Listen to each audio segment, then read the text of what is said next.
तो ये देखो भाई क्वेश्चन नंबर 44 जेई का है।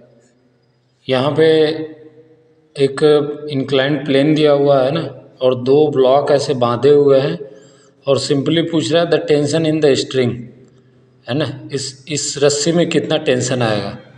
अब हमें ये नहीं दिया हुआ है कि इसमें एक्सेलरेशन आएगा कि नहीं आएगा। इसका मतलब इसमें एक्सेलरेशन आएगा, है ना। इसने कुछ बोला नहीं हुआ है कि रेस्ट पे है, फ्रिक्शनलेस सरफेस है। तो इसे कैसे सॉल्व करेंगे, तो आप यहाँ पे देखो, यहाँ मैंने सोल्यूशन बनाया। तो इसमें जो है एक 4 kg का एक 1 kg का है ना, एंगल दे रखा है। तो अब हम ये मान लेते हैं कि ये 4 kg वाला डोमिनेट करेगा और एक एक्सेलरेशन इस रस्सी में नीचे की तरफ बनेगा। आप चाहे तो इधर भी मान सकते हो, लेकिन ये ज़्यादा लग रहा है तो हम अभी एज्यूम कर लेते हैं इधर बढ़ेगा। ठीक है, ये ब्लॉक ये वाला डोमिनेट करके ये खींचेगा, है ना। जी की वैल्यू 10 लेनी है। अब एक एक करके इसकी फ्री बॉडी डायग्राम बना लेंगे। ठीक है, तो मैंने यहाँ पे किया हुआ है, हमें रस्सी में टेंशन पूछ रहा है ना, तो दोनों की फ्री बॉडी डायग्राम जब बनाएंगे ऐसे, तो ये वाले में देखो इस ब्लॉक की मैंने बनाई है 4 kg है, तो 4g का वेट लगेगा नीचे।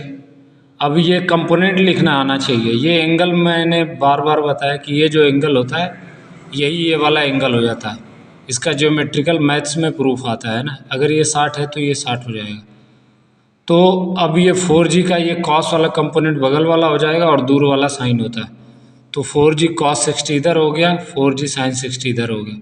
नॉर्मल रिएक्शन, ये दीवार ऊपर की तरफ लगाएगी प्लेन, और रस्सी टेंशन, रस्सी हमेशा अपने से ब्लॉक से दूर टेंशन रहता है। तो अब इसमें हमें टेंशन करना है, तो लाइन ऑफ मोशन में हम इसकी इक्वेशन बना लेंगे, है ना। परपेंडिकुलर वाले को ध्यान नहीं देंगे।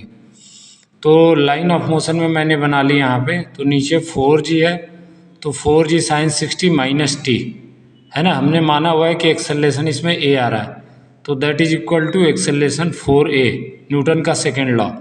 नेट फोर्स, चूँकि इसमें नीचे एक्सेलरेशन है, तो हम इसमें देखेंगे कि इस तरफ में, इस डायरेक्शन में प्लेन के नेट फोर्स कितनी बन रही है।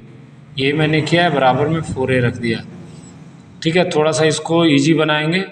तो यहाँ पे दो वेरिएबल है, वायर की टेंशन और हमें इसका एक्सेलरेशन भी नहीं मालूम है, तो पहली इक्वेशन यहाँ से ये बन जाएगी। ठीक है, ऐसे ही ये 1 kg वाला ब्लॉक लेंगे जो इस वाले साइड में रखा हुआ है। ठीक है, तो इसका 1 kg का वेट नीचे g बनेगा, ये 30 कॉमन आएगा यहाँ पे, तो उसका हम कॉस वाला लेंगे बगल वाला और दूर वाला साइन हो जाएगा। ठीक है, हमें लाइन ऑफ मोशन देखना है, तो हम यहाँ पे ये इक्वेशन लिख देंगे। अब हमें मालूम है कि वो ब्लॉक इधर जा रहा है, तो ये ब्लॉक ऐसे सेम एक्सेलरेशन होगा, है ना। तो टी, अब उधर में नेट फोर्स कितनी बनेगी, तो टी माइनस जी साइन 30, ये वाली, ये टी में से इस वाली फोर्स को घटा देंगे, बराबर में मास इंटू एक्सेलरेशन। मास ये 1 किलोग्राम का है, तो 1 इंटू ए हो जाएगा। ठीक है, यहाँ पे भी दूसरी इक्वेशन बन गई। अब दो वेरिएबल हैं, दो इक्वेशन है, सॉल्व कर सकते हैं। तो यहाँ पे मैंने क्या किया है, आसान क्या है कि a बराबर t माइनस 5 है ना, हमें t चाहिए। तो पहली वाली इक्वेशन में a की जगह यहाँ से a की वैल्यू पुट कर देंगे। ठीक है, तो put value of a in equation 1। तो देखो यहाँ पे 20√3 minus T equals to 4a, तो 4 इंटू ए की जगह इक्वेशन 2 से हमने डाल दिया t माइनस 5।